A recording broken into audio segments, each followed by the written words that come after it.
नेपाल में दिखाई पड़ा। नेपाल की सड़कों पर हजारों युवाओं ने सत्ता को हिलाकर रख दिया, दुनिया को हैरत में डाल दिया।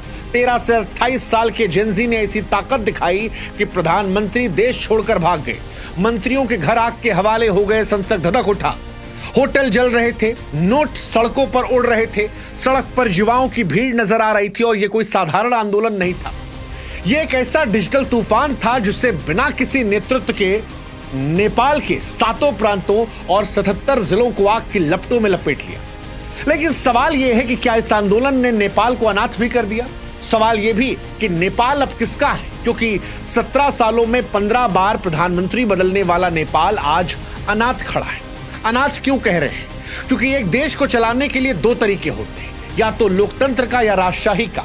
लेकिन आज नेपाल में ना लोकतंत्र की पूरी साख बची है, ना राजशाही का कोई नाम लेवा। सवाल यह है कि नेपाल किसका है? कौन चुनेगा नेपाल की अगली सरकार? क्या वो नेपाल की जनता होगी जो अपने नए सियासतदानों को चुनेगी? क्या वो अमेरिका, चीन जैसे बाहरी ताकत होंगे जो नेपाल में कुर्सी पर कौन बैठेगा, नेपाल कौन चलाएगा, उसको तय करेंगे? सवाल यह भी कि जिस सेना ने नेपाल की कमान को संभाला है, क्या वो पाकिस्तान की तरह अपने अंदर महत्वाकांक्षा तो नहीं पाल लेगी कि हमें ही सरकार चलानी है, क्योंकि जनता जो है वो राजनेताओं से या राजशाही से खुश नहीं है? या फिर नेपाल के वो मेयर जिनके बारे में कहा जा रहा है कि इस क्रांति को असली आवाज उन्होंने पीछे से दी, और वो मेयर जो टाइम्स मैगजीन में टॉप 100 में आए, वो नेपाल के अगले प्रधानमंत्री बन जाएंगे। नेपाल का अगला प्रधानमंत्री कौन बनेगा, इसको हम आपको बताएं उससे पहले हम आपको बताते हैं कि बीते 17 सालों में नेपाल को कैसे 15 प्रधानमंत्री बने। दरअसल नेपाल एक ऐसा देश है जो राजनीतिक तौर पर हमेशा अस्थिर नाव पर रहा। 2008 में नेपाल में राजशाही का खात्मा हुआ, देश ने लोकतंत्र अपनाया, लेकिन सत्ता की कुर्सी पर टिकना तब से किसी के लिए आसान नहीं है। 17 सालों में 15 प्रधानमंत्री, और यह आंकड़ा अपने आप में इस देश की राजनीतिक अस्थिरता की कहानी को बयां करता है। 2008 में पुष्प कमल दहल प्रचंड वो बनते हैं प्रधानमंत्री, 16-17 में बनते हैं, 2022 से 24 के बीच में भी वही रहते हैं। माओवादी नेता प्रचंड कई बार सत्ता संभालते हैं, लेकिन जब आते हैं तब बाहर भी जाते हैं। माधव कुमार नेपाल कम्युनिस्ट पार्टी के नेता, इनका कार्यकाल भी विवादों में रहा। झलनाथ खनाल 2011 में सरकार बनाई, तुरंत चली गई। बाबूराम भट्टाचार्य 11 से लेकर 2013 तक माओवादी विचारधारा के थे, लेकिन स्थिरता नहीं दे पाए। खिलराज जो थे वो 2013-14 में आए, राजनीतिक चेहरा। सुशील कोइराला नेपाली कांग्रेस के नेता जिनका कार्यकाल छोटा रहा। फिर आए केपी शर्मा ओली, वही जो इस बार भाग कर गए हैं। 2015 में प्रधानमंत्री बने, 18 से 21 में भी थे, फिर 25 से बने। कई बार आए, लेकिन भ्रष्टाचार के दलदल में हमेशा डूबे रहे। शेर बहादुर देववा 17 से 18 और 21 से 22 में प्रधानमंत्री थे।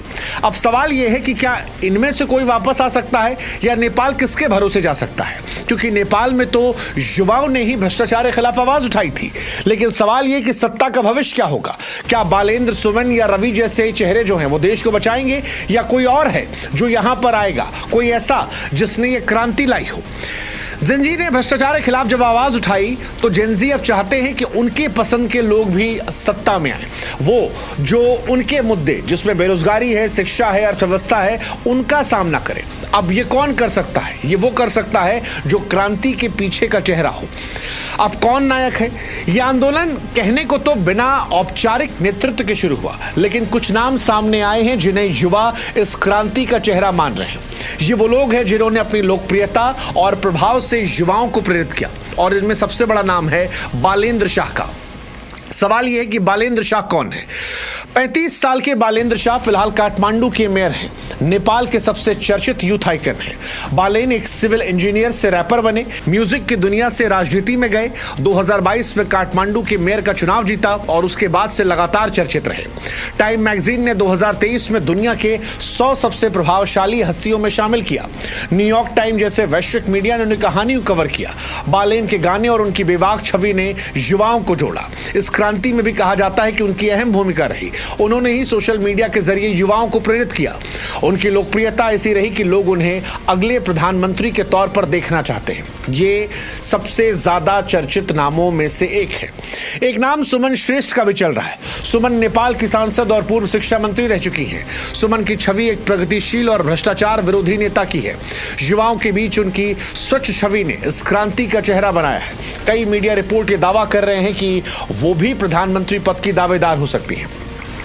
एक और नाम निकल कर आया है। बड़ा हैरान करने वाला नाम है रवि लामिछाने। रवि राष्ट्रीय स्वतंत्र पार्टी के चेयरमैन और पूर्व डिप्टी पीएम हैं। हाल ही में उन्हें जेल में रखा गया था, लेकिन जब यह आंदोलन हुआ और जेनजी ने कब्जा करना शुरू किया तो फिर उनकी जेल से रिहाई हुई। रवि की रिहाई के तुरंत बाद ललितपुर के नक्खू जेल से करीब 1500 कैदी भी रिहा हो गए। पुलिस ने चौकियां हटा ली और हालात बिगड़े हैं। हालांकि इनकी रिहाई ने युवाओं में जोश भरा है। उनकी बेबाक छवि और भ्रष्टाचार के खिलाफ लड़ाई ने युवाओं को नायक बनाया है।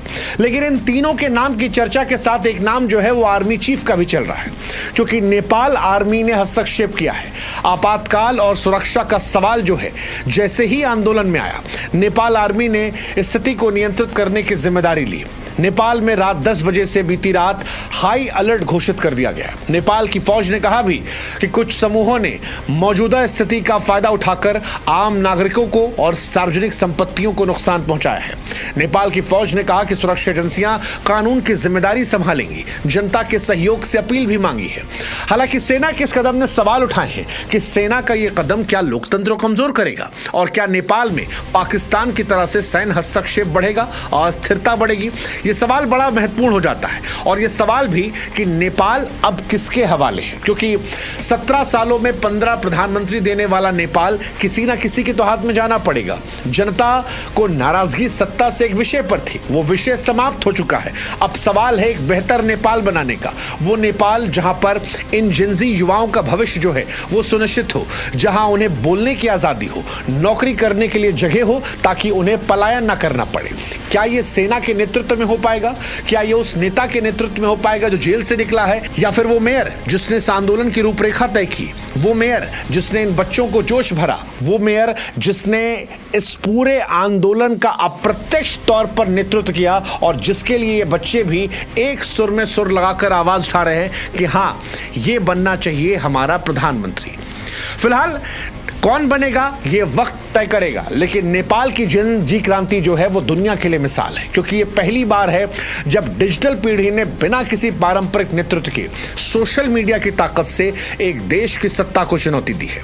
बालेंद्र शाह, सुमन श्रेष्ठ, रवि लामिछाने जैसे चेहरों ने युवाओं को इंस्पायर किया है। लेकिन ये आंदोलन सिर्फ कुछ चेहरों तक सीमित नहीं है, ये उस गुस्से की अभिव्यक्ति है जो भ्रष्टाचार, बेरोजगारी और सेंसरशिप से तंग आ चुका था।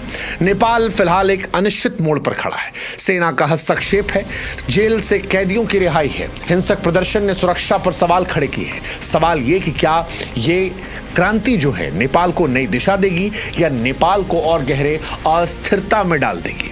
अगली सरकार का फैसला कौन करेगा, बाहरी ताकतें या नेपाल की जनता? अगली सरकार कब बनेगी? क्या सेना सत्ता संभालेगी? ये वो सवाल हैं जो अनसुलझे हैं और समय के भरोसे छोड़ दिए गए हैं। लेकिन एक बात जो तय है वो ये कि नेपाल की इस क्रांति को दुनिया सालों तक याद रखेगी। जेनजी की ताकत का जो प्रतीक बनी है, जो सिर्फ डिजिटल तक सीमित नहीं बल्कि सड़कों पर भी हुंकार बन रही है। नेपाल का अगला प्रधानमंत्री कौन बनना चाहिए, आप क्या सोचते हैं वो हमें कमेंट सेक्शन में जरूर बताइएगा। जय हिंद, जय भारत, जय